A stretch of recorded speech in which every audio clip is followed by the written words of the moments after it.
ኧረ እግዚአብሔርን ነው የምላችሁ። ኧረ እንዴ! ኧረ ተሙዬ! ኧረ ምን ውስጥ ነው ያለው በማርያም? ኧረ ወገን!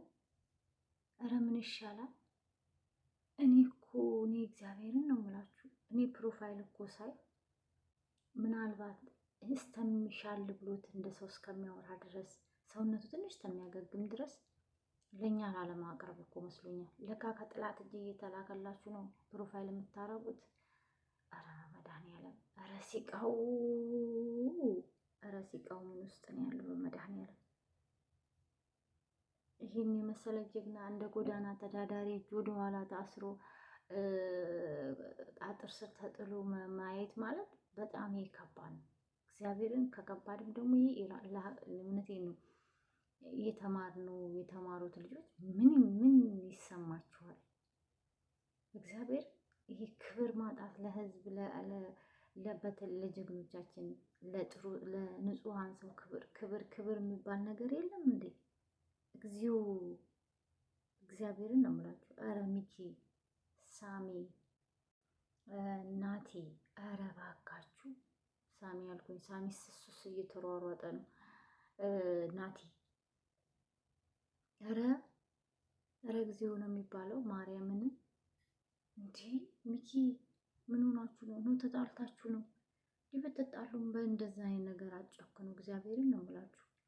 ነገሮች ቀስ ተብሎ ይፈታሉ። ቢሆን እንኳን ማለት ነው። ይቅርታ አድርጉልኝ። እንዲህ ሁላችሁም ቢያንስ አሁን የሚያስከው ጉዳይ እኮ እንደነሱ አይነቱ ነው። ሀገራችን እንትን እያለ ያለው የውጭ ባህል እየተከተለ ይኸው እዚህ ባዳምሎ ከነሱ ጋር አብረው እየሰሩ ይኸው ህዝባችንን የሚያጫርሱት ጀግኖቻችንን የሚያሳግጡት እንደነሱ አይነት ይሄ ኮተት የሚያስብ ሰው እኮ ነው። እግዚአብሔርን ነው የምላችሁ። ኧረ ተሙ ኧረ እግዚኦ እኔ ማርያምን ነው የምላችሁ። እኔ በጣም ነው እኔ እግዚአብሔርን ብቻ። ለማንኛውም ተሙዬ ባለህበት ደህና ሆኖ አለለም እንግዲህ ምን እያየን ምን ደህና ሆኖ እንላለን። ግን ፈጣሪ አምላክ በቃ ከወንድሞች ይቀላቅለህና ድምፅህን በሰማን ለማለት ያብቃል። እግዚአብሔርን ነው ድምፅህን ለመስማት ያብቃል። እኔ በዚህ ልክ ሀገራችን ላይ እንዲህ ኧረ በኢየሱስ ስም እንግዲህ መቼም ከአዲስ አበባ አይወጣም። እንደዚህ ተደርጎ እንደዚህ ሰው የዝን ያህል እንዲ ኧረ ውሻ እንኳን ማረጋለሁ እኮ ኧረ ውሻ ማረጋለሁ። ጌታን በዚህ ልክ ኧረ ፍትህ ፍትህ ፍትህ በማርያም ፍትህ ለጀግኖቻችን ፍትህ ለተሙ። እባካችሁ ሁላችሁ ድረሱለት። ኧረ ሂዱለት። እኔ እግዚአብሔርን ነው የምላችሁ። በጣም ውስጥ እየተሰበረ ነው ያለው። በጣም ማለት ነው። እግዚአብሔርን እንዴት እንመልከታቸው? እንዴት እግዚአብሔርን እንደዚህ እየተጨናነቅን እንደዚህ እየሆናችሁ እናንተ እንዴት ነው የምንመለከታችሁ? ለአይምሯችን እኮ እረፍት ራሱ አጣ። እናንተን ባየን ቁጥር አይምሯችን እረፍት አጣ። ምክንያቱም ምን ባረጋችሁ? ምን ባጠፋችሁ? ለምስኪን በደረሳችሁ፣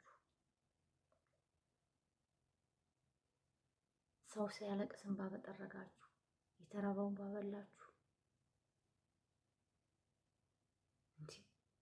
የተቸገረ የተዘረፈ ሰው ንብረቱን ባስመለሳ እኔ ሊለቅ እነዚህ እንኳን ከእናንተ ጋር ለምን አይሆኑም?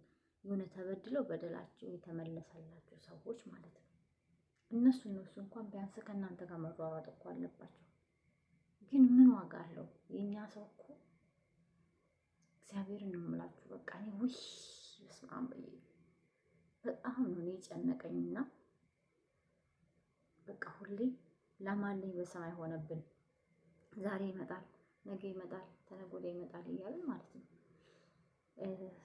እግዚአብሔር አምላክ አሁንም ነገ መምለው በቃ ቢያንስ ትንሽ ኃይሉን ሰጥቶት ጥላ ከለላ ሆኖ ከወንድሞቹ እንዲቀላቀሉ ሌላ ምንም አይደለም። እግዚአብሔርን ነው የምላችሁ። በጣም ያሳዝናል። በጣም ማለት ነው። እኔ በጣም ነው የተሰማኝ እግዚአብሔርን እና እባካችሁ ጀግኖች በሙሉ መቼም የሚተሙን ነገር ያልሰማ ያላየ ጀግና አለ ብዬ አላስብም። የሚከታተል ሰው ይህ ነው። እንደ እርስ በራሳችሁ ትተያያላችሁ ብዬ አስባለሁ። እውነት ጨክናችሁ ነው ወይስ ስለማታዩ ነው ችግራችሁን ዝም ብላችሁ የሰው ችግር ላይ እየሮጣችሁ ወይስ ምንድን ነው ምክንያቱ ነው? ምክንያቱም ቢያንስ 3-4 ጋዜጠኛ መርዳት አለበት። ዝጋ ሳሚ ብቻ ነው አሁንም ደጋግም የምላችሁ እየተሯሯጠ ያለው። እንዲህ ይደክማል እኮ ያስተውኑ ሰው እኮ እንዲተባበሩት እኮ ያስፈልገዋል። እግዚአብሔር ጉልበት ይሆናል እኮ እና እባካችሁ እግዚአብሔርን ነው የምላችሁ፣ እባካችሁ። እኔ አንዳንዴ ሀገር አለን ወይ እንድንልም ያስብላል እኮ። ሀገር አለን እንዴ? እግዚአብሔርን እንድንል ነው እያደረጋችሁ ነው ያላችሁት። በተረፈ ውድ ቤተሰቦች ፍትህ ለተሙ ጸሎት እናድርግ ለማለት እወዳለሁ። በጣም ነው ያዘንኩትኝ። እግዚአብሔርን ነው የምላችሁ። በጣም ነው ልብ የተሰበረው። ጌታን በጣም በቃ የለም የሆነ በቃ እንጃ ሁሉ ነገር ያስጠላችኋል አይደል? ይሄም አለ እንደ ይሄን ያህል ተንኮል ብላችሁ ታስባላችሁ። እና ሰው እንደዛም መስዋዕትነት ከፍሎ እዛ ጋር ታስሩ አጥር ስር ተጥሎ በቪዲዮ ለእነሱ ንቀታቸው ራሱ ነው እኮ ነው የሚገርመኝ። በቃ ንቀታቸው በቃ እውነትም አንዳንዴ ህግ የለም እንደ እያለ ህዝቡ የሚለው ማለት ነው። አንዳንዴ በቃ የሆነ እውነት ነው ወይ እንድንል ያስደርገናል። የንቀታቸውን ንቀት ሳሚ ምንም አያመጣም በቃ እንደዚህ እያለ እንጫወትበት። ንቀታቸውን ነው የገረመኝ እኮ እዛ ጋር ነው። ይኸው እንደዚህ ነው እና ምን ያድርግሽ? ምን ይጠበስ? ብትገሉትም ሬሳውን እኮ መፈለጉ አይቀርም። ሳሚ አይደለም እንደዚህ በህይወት ኖሮ ይብላኝ ለእናንተ እንጂ ማለት ነው። ግን አክስትየዋን ግን እግዚአብሔርን አምላችሁ እኔ እኮ መፍትሄ ሁሉ እሷ ጋር ነው ያለው።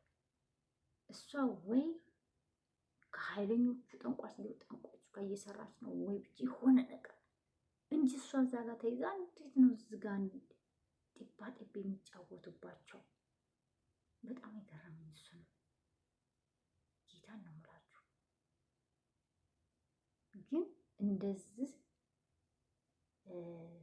የምታደርጉ ሰዎች ግን የተያዛችሁ ቀን ግን እግዚአብሔርን ነው የምላችሁ። እንደው ሰው በማይበት እንደው በጀርባ አራቸው ማብላት ነው። አራቸውን ጭራስ ህግ ቦታም ሳይሄዱ ማለት ነው። ከዛ በኋላ ወደ ህግ ማቅረብ፣ ህመሙን ማሳየት፣ መቁሰልን ማሳየት እግዚአብሔርን እና ውድ ቤተሰቦች ይቅርታ አድርጉልኝ። በጣም ጭንቆኝ ነው። እግዚአብሔርን በጣም ነው ውስጤ ስብር ያለው። አንድ ታውቃላችሁ፣ ሁሌ ስትጠብቁት አሁን ይመጣል ነገ ይመጣል እያላችሁ ዝም ብሎ ተንኮል ደግሞ መጥፎን እያሳዩ ብቻ ፈጣሪ አምላክ ከሱ ጋር ይሆን ለማለት እወዳለሁ። ውድ ቤተሰቦች እኔ በጣም ይቅርታ አድርጉልኝ። ውድ ቤተሰቦች እንግዲህ ሁላችንም እንጸልይ። ለሁሉም ደግሞ በቃ ሜሴጅ እንጻፈላቸው ለጀግኖቻችን በሙሉ ለምንከታተላቸው ጀግኖች በሙሉ ሜሴጅ እንጻፈላቸው። ከዛ ኧረ ምንድን ነው ብለው ያያሉ። ከዛ ሲያዩ በቃ ሳሚን የሚረዱታል። ተሙዬን ቶሎ ይገኛል ብዬ አስባለሁ። እንደኔ ሀሳብ ማለት ነው። እንደናንተ ደግሞ አላውቅም። እና በተረፈ ደህና ሁኑልኝ። ፍትህ ለተሙዬ መድኃኒቱን ፈጣሪ አምላክ ይላክለት። ሁላችሁም ቤተሰቦች በስደት ያላችሁ ምንም አይንካችሁ። እግዚአብሔር ከእናንተ ጋር ይሁን።